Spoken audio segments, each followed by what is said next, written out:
This one is really interesting because it definitely can be interpreted in two ways. So, encrypted chat app session leaves Australia after visit from police. Linton said that last year, the Australian Federal Police visited a session employee at their home in the country. So they just showed up at their house. There was no warrant used or meeting organized. They just went to their apartment complex, knocked on the front door, and asked about the session app, the company, and the employee's history on the project. The officers also asked about an ongoing investigation related to a specific session user.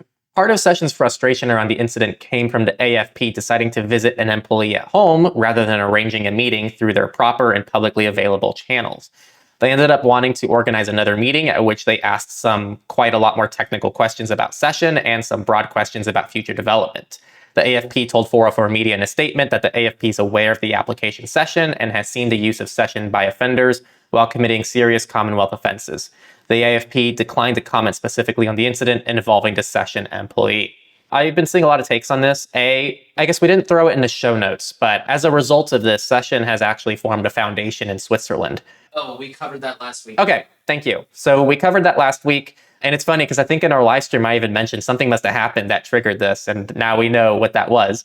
So I think there's two ways to look at this, and they're both good and bad ways. So I think the good news here is that for Session users, they might be, I guess, reassured that Session has their best interest and that they've moved over and didn't hand over user data as far as we're aware. We don't have any reason to believe so.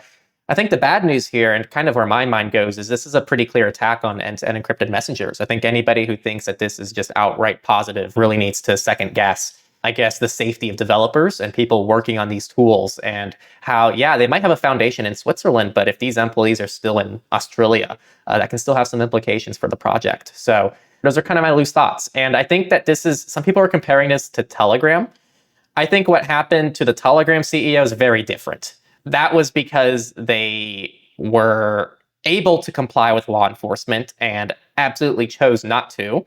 Even though they had the ability to hand over user messages in a lot of situations, they're not being legally compliant. Whereas Session is being legally compliant. They just built an end-to-end encrypted tool and they're not able to hand over any user data, but they're concerned about the long-term sustainability of that kind of project in Australia. So that's really bad news for Australians. It's bad news for, I guess, the state of end-to-end encrypted messengers in general, but it's good news that Session responded in a positive way, I feel.